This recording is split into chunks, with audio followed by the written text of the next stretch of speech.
So it's safe to say the pirate ship is my absolute favourite part of the trip. Let me show you around. There's a ton of boats to choose from, parrots on board, and some gorgeous breezy views out on the ocean waves. There's even a bar on board. This particular excursion was €20 per person, but with more than 4 people we were able to haggle it down. The transfer will either pick you up from your hotel or from where you booked from. This first part of the journey will take you over to the river where all the boats are docking. The second we arrived, we were absolutely buzzing to see all the different boats. There was one we saw that was called the Big Crow, which was a lot more expensive, but in my view our boat was easily the best of them all. Entering onto the ship, you'll enter onto the first deck, which is mainly just seating in a bar, but it's the best place to make base camp because it's the coolest place on the ship. From here you'll find the stairs that go down to the toilets. In the toilets there's even a little porthole, so you definitely get that ship feel. Out on the front of the ship, I've got no idea what this thing is called. I wanted to climb it, but no one did, and I'm not sure you're allowed. Moving up the stairs onto the main deck now. A nice big open seating area with a little shop at the back selling piratey things and a bar. Above that is another little seating area and a bridge that you can walk over the seating area. Soft drinks and a meal are included, but there's also things you can buy. If you want to pause the video on any of these pages, you can see the different prices, so when you're planning your trip, you know how much to take. Personally, I'd definitely take money for a beer and a few cocktails if you wanted to sit out on the deck and enjoy the views, but pause the video on any of these pages and you'll see. It wasn't long before we left the dock and started to sail down the river towards the ocean. At this point the ship come alive. There was even a professional photographer that you could have your picture taken with a parrot. Once pictures are taken, you've got your drinks, it was nice to just chill out on the deck and enjoy the view. What you'll notice is as you come out onto the ocean, the boat starts rocking a lot more, so it's not for the faint-hearted. The first port of call for this excursion was just off the coast where you had a chance to take a swim, and as soon as the plank was set out and the first person dropped, everyone got involved and it was teeming with people jumping into the water.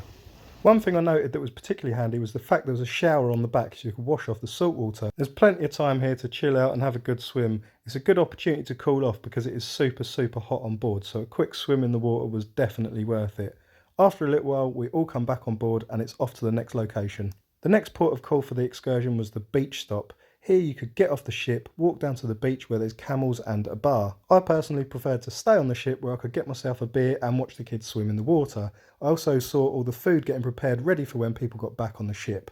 With dinner time in full swing, they were really quick to serve people. They had a really good swing of things and people weren't stood around waiting for long. Once you got your meal, you could pick up some bread and there was plenty to go around. The food was really tasty with chicken, rice and a nice bit of salad. After dinner we were dropped off and we could pick between 2 coaches, either going to the waterfall or going shopping. We decided to go to the waterfall, which did cost extra. It was about £3.50 each. There's a short walk past some shops as you enter the main park where you're going to see the view of the waterfall. It's not a very big waterfall, but it's very wide, obviously, as you can see. As the river goes down, you'll find people swimming in there, although I'm not sure you're actually supposed to swim, but it didn't stop people. There was a no swimming sign. This was the most difficult part of the excursion for us, just purely because it was so hot. Although there was loads of shops and people were buzzing around, the atmosphere was great. The last part of the excursion took us into the city of Manavgat. We got dropped off about a 20-minute walk to navigate to the main bazaar, but it was a beautiful walk along the river and over the bridge to get into the main city. Eventually we found our way to the main bazaar and it was huge. There were shops everywhere. You could literally buy anything from clothing to spices, anything you could possibly want. And this is where you could actually barter for things and get good prices, unlike a lot of the shops and the hotels that we were in. From all the things I'd heard about Turkey and the bartering, this was more like the culture that I'd come to expect when visiting Turkey, with the bartering and the spices, the smells and all that. After the shopping, it was time to head back to the rendezvous point and get the coach back to the hotel. As it's so hot there, you are really appreciative of the open windows on the bus. It's good to shop around to get the best prices, but we found our best one we got at Tom Cruise.